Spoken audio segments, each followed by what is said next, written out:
नमस्कार।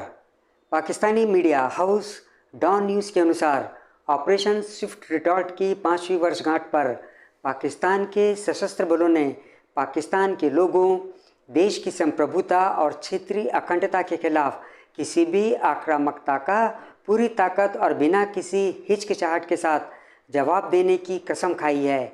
Don news ने दावा किया है कि 27 फरवरी 2019 को पाकिस्तान वायुसेना PAF ने पाकिस्तानी हवाई क्षेत्र का उल्लंघन करने वाले 2 भारतीय विमानों को मार गिराया था। भारतीय पायलटों में से एक को पाकिस्तान ने पकड़ लिया था।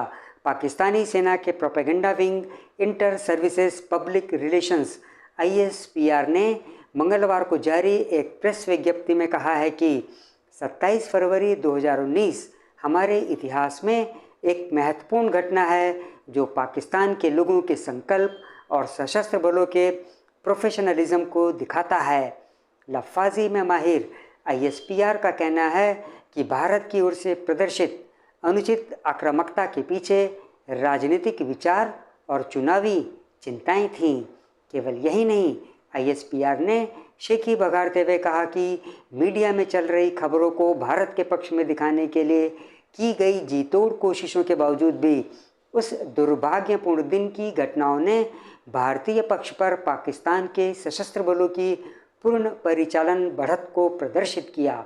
उक्त बयान में आगे कहा गया है, पाकिस्तान के सशस्त्र बलों की दृढ़ता और क्षमता को दुनिया भर के सैन्य विशेषज्ञों और विश्लेषकों ने स्वीकार किया है, जिससे भारत के उन तुच्छ दावों को प्रभावी ढंग से खारिज कर दिया गया है जो तथ्यात्मक जांच में टिक नहीं सकते थे। डिंगे मारते हुए पाकिस्तानी सेना के इस प्रोपेगेंडा विंग ने यहाँ तक दावा किया कि वह बालाकोट एयर स्ट्राइक के दौरान ताकतवर स्थिति और विरोधी पर निर्णायक रूप से हावी था। उसने दावा किया कि पाकिस्तान ने विंग कमांडर अभिनंदन वर्धमान को शांति के लिए वापस लौटा दिया और पाकिस्तान की इस रणनीतिक दूरदर्शिता की अंतर्राष्ट्रीय बिरादरी कायल है और इसे राजनीतिक परिपक्वता और बेहतर शासन कौशल के एक उल्लेखनीय संकेत के रूप में देखती है। जबकि दुनिया को अच्छी तरह से ये पता है कि सच्चाई ये है कि भारत ने तत्कालीन पाकिस्तान सरकार को परिणाम भुगतने की चेतावनी दे दी थी। मालूम हो कि पाकिस्तान की नेशनल असेंबली में सांसद अयाज सादिक ने खुलासा किया था कि आर्मी चीफ कमर जावेद बाजवा के पैर कांप रहे थे और विदेश मंत्री शाह महमूद कुरैशी ने कहा, खुदा के वास्ते अभिनंदन को जाने दें, भारत रात में 9 बजे हमला करने को तैयार बैठा है।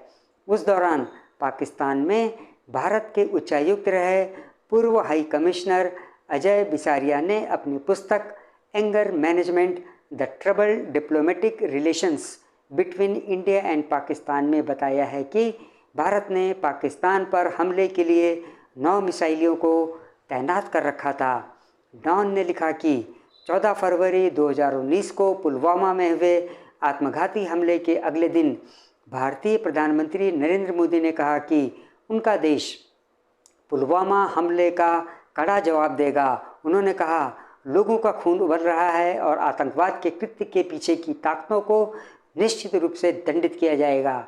मोदी ने पाकिस्तान का नाम तो नहीं लिया, लेकिन इतना जरूर कहा, अगर हमारा पड़ोसी देश जो दुनिया में बिल्कुल अलग थलग पड़ गया है और सोचता है कि वो अपनी रणनीति और साजिशों से भारत को अस्थिर कर सकता है, तो वह बहुत बड़ी गलती कर रहा है।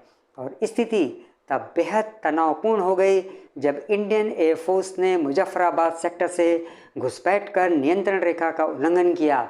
ISPR ने एक बयान में कहा, पाकिस्तान वायुसेना ने तुरंत कार्रवाई की और भारतीय विमान वापस चले गए। तब पाकिस्तानी फ़ौज के प्रवक्ता ने भारतीय वायुसेना की आक्रामकता के जवाब में भारत के लिए आश्चर्य का वादा किया था। आज के इस अंक में बस इतना ही। आपसे अनुरोध है कि आप मेरे इस चैनल से जुड़े रहिए और इसे सब्सक्राइब भी कर लीजिए। जय हिंद।